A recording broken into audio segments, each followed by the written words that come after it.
Hey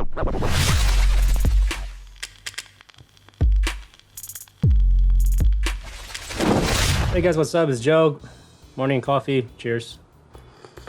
Bit of a special video today. About a couple of weeks ago, I made a video on a software I just discovered called TimeBolt, right?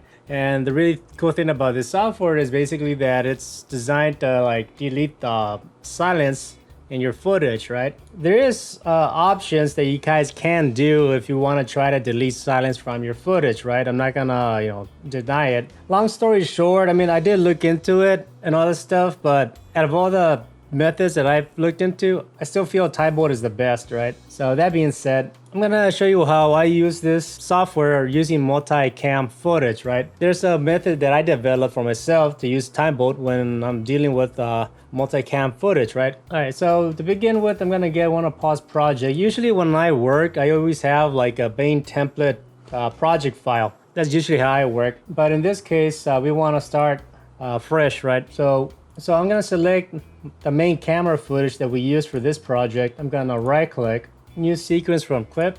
All right, so that's gonna make a new timeline. All right, so this is like the main camera footage. Now I'm gonna drop in basically the screen capture and drop that in there. And I'm gonna drop in my audio here, right? So cool stuff. So I got my main camera footage.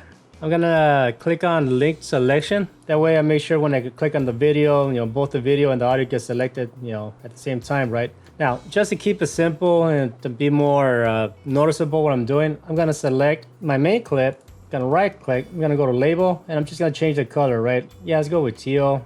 I'm gonna select the screen capture, right click, go label. Let's go with purple. Then I'm gonna select my lavalier audio, right click, label, let's just go with green. Yeah, there we go. All right, so we got our main footage. I got the screen capture, and we got the lavalier mic, right? Let's just try to like make sure they look distinct, right? So now if I'm like to select all of these, then I make a right click.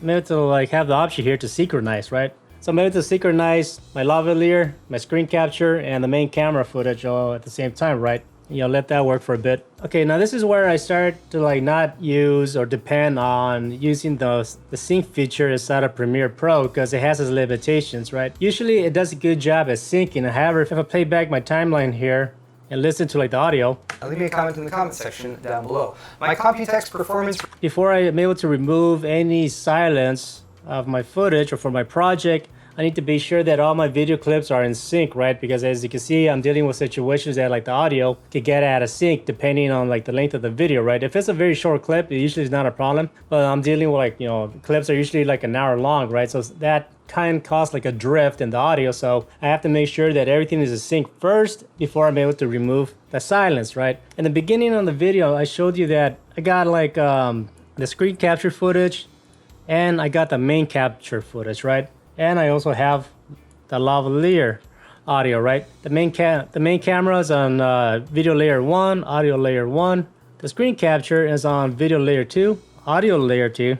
And then I have the lavalier mic that is an audio layer 3. Each one of these guys are in their own individual layer, right? Now the problem with that is, now I've made a video in the past on how I sync files using Pluralize. Basically sync up like a bunch of individual clips. As you can see here, from the same camera, we'll record a bit, we'll stop, we'll turn around, record a bit, and stop, right? So we have a lot of like individual clips coming from the same source, right? Which is one camera, right? Now the situation with that is that with Premiere Pro, as you can see here, there's a cut, right? So basically I got one clip and I got two clips, but they're from the same source, right? However, if I was to like select these guys and right click, as you can see here, the synchronize option is grayed out. It's not available. Now the reason for that is basically because the way how Premiere Pro works is, just for an example, I'm gonna make a cut here. Now if I move this clip up, now they're in their own individual layer, right? Even though they're from like the same source, they have like their own individual layer, right? In the timeline sequence. Now if I select all of these guys and I right click, then I'm able to synchronize, right? The problem with that is, I can see in my video, there's a lot of individual clips that I have, and if I was to like do that in Premiere Pro, I'm gonna have a very massive big timeline that becomes a mess, right? That's why I like using pluralize, because if it's from the same camera source, it puts it in the same like audio and video track, right? So keep that in mind. Corporate sounding phrases. 7. 2. All right, so now everything that is synced, everything is cut good, so on and so forth, right? Basically what I do is this. I'm gonna export a file from Premiere Pro, and I'm gonna use that clip to import it into TimeBolt. That way it's able to detect the silence, right? And then import that file back into Premiere Pro, right? Now when we export from Premiere Pro, we're gonna need both a video and audio track, right? However, we do not need any visual information. We just need basically what I'm calling a cookie cutter, right?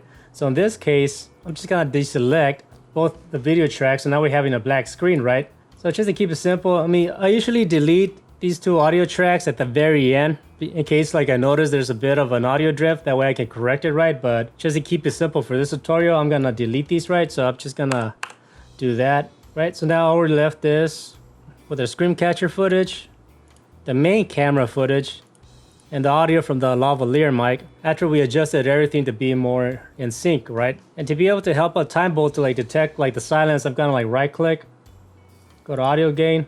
I'm just gonna normalize peaks to like say 0, just to like kind of like increase it a little bit. That way like TimeBolt's able to like, able to detect what is silence and what is noise, right? After doing that, I'm gonna go to file, go to export media. We do not need a high quality image for this process, right? So what we're gonna do is basically make sure it's in compressed format, which is a H.264. You can select any settings here if you want. It doesn't matter. We're gonna like make our own adjustments here. So with audio, basically we wanna make sure we have like the highest quality audio possible, right? Because since TimeBolt uses the audio information to detect the silence, usually make sure that we select a very high audio quality and a high bit rate, right? So audio quality, make sure that's on high. The bit rate, make sure that's on high, which is 320, right? Video, we don't need it to be at 1080p. We can do that very low. Just put this at 100. You can go lower, but if you go any lower, it causes an error in TimeBolt. So just put this at 100. That way we're able to render this faster, right? Make sure it matches the frame rate, all the good stuff. And then for the bitrate settings, I go to constant and just put it down to like the lowest possible, setting. We just want to render this out as quickly as possible. Image quality is not important, but what is important is having a file that has both the video and the audio layers when we export this, right? And you'll see why in a bit. I'm gonna put an output name. I actually call this a cookie cutter, so it should be like tutorial cookie cutter. I'm gonna queue. No, you don't need to queue it. You could, but I don't know. I'm just gonna hit export. That should be fairly quick because it's like a very, very small resolution and a low bitrate videos, right? So it's gonna take a minute, so I'm gonna let that work. All right, it's done. So as you can see, basically it's just a black video like we want. So no big deal there. So we're gonna get our footage here that we just created, which is just a black video with like the audio information. We get TimeBolt here, our software. Now we're gonna go to the settings. Basically make sure audio normalization, noise reduction, all this stuff. This is just filters to help like the software detect what is silence and what is noise. I'm using Premiere Pro, so I need an XML file. I'm gonna check create splits, but do not delete detected silence. This is very important, and I'm also one of the reasons why I like the software that has this feature. And you're gonna see why, right? So make sure that is checked depending on what software you're using, right? Hit done. I'm gonna drop my footage in here. I'm gonna just let it work. As you can see, it's a tiny black image, right? It's at like 100 pixels by I don't know what, but it did its thing. As you can see, it did a good job of selecting the silence. We're gonna go down here to the bottom and we're gonna export an XML file, from Premiere Pro. Click on that. It's like boom, instant. Click on this. It shows me my file now. Usually what I like to do is basically I like to create a new bin, and I just, just to keep everything as clean as possible and organized.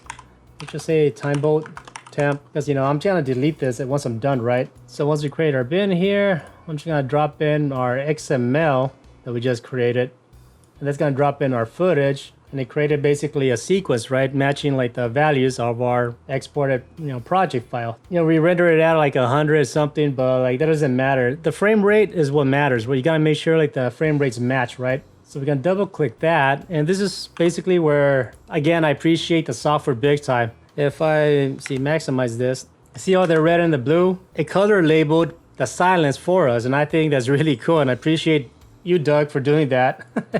The creator of TimeBolt.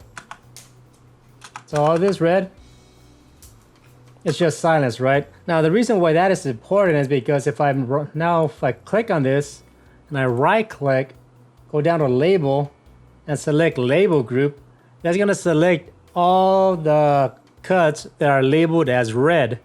So if I zoom out here, as you can see, everything that is cut and is red gets selected, right? This is where the benefit of this method comes into play. So if we go to the beginning, right click on top of our red label area, because that's the noise, that's what we want.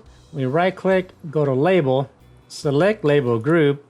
It selects everything that's red, right? So now you go to edit, copy. Let's go back to our project that we've been working on, right? So now be sure to select the top empty layer for the video and the bottom empty layer for the audio, because that's where we want to paste our noise that we just selected, right? So make sure you're in the beginning of the timeline. You go to edit and you go to paste. So now you see all of this. You can select it individually. You can move up a bit. So if I zoom in here, everything that got selected from what I'm calling the cookie cutter sequence or whatever, that's noise, right? And when we paste it in here, it got pasted in the exact area where like the noise is at. So in this case, basically now this area right here is noise, right? From the top. Yay. So that's noise. So basically the idea is I'm gonna be able to like select these individual cuts, and I'm able to like say move up. I grab this area and I move down.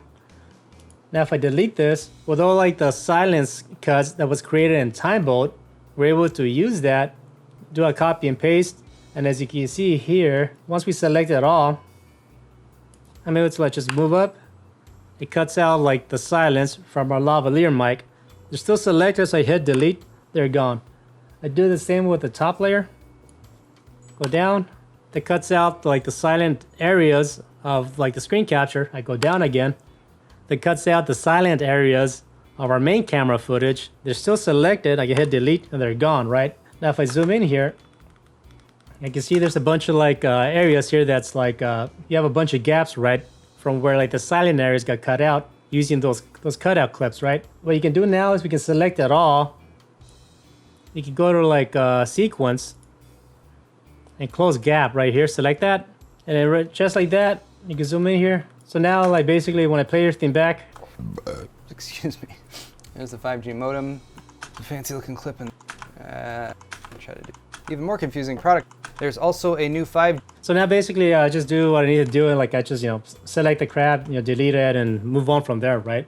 And that basically saved me a lot of time right there, right? Now obviously because I'm explaining this to you, it probably took longer than this than it really needed to be, right? But I really like doing it in this manner, mainly because like I just showed you, if I was to like have like a project like this, I'm able to like sync all of my clips inside of using Pluralize, import that into Premiere Pro, go through the process like I just showed you, making sure everything is synced up and whatever. Render out what I call it the cookie cutter file, use that in TimeBolt, have it detect the silence, and then like pretty much bring that back into Premiere Pro and have it like already do basically a rough cut for me. Because that's basically what I'm using TimeBolt for. It's basically doing the rough cut for me. It's cutting out all the damn silence area. So now if I just play this back, it's just a lot easier for me to be like, and adhering to those. I can just delete that. I don't need it. I can do a rip delete. Those outdated. I can just go on from there. It's a lot easier for me now to do my cuts, right? Instead of me being like, cut. Doing all that shit, it's already cut for me. All I had to do is select and delete. All right, fuck, that was quite a video. I'm hoping this video is not too long. Gotta make a thumbnail pic. TimeBolt. I really do like the software. Like I just showed you it. Mainly I'm using it to basically help me do the rough cut part, which is usually takes me a long time, right? Cutting out the silence areas is a fucking pain in the ass, and I hate that part. It's a lot easier for me to use TimeBolt in the manner that I just showed you, which I'm calling the TimeBolt cookie cutter method. Right? That's all I have to say. Good product. Really glad to be using this, and I'm glad I discovered it because it's a massive time saver. So anyways, that's all I got for you. Thanks for watching. Take care and peace.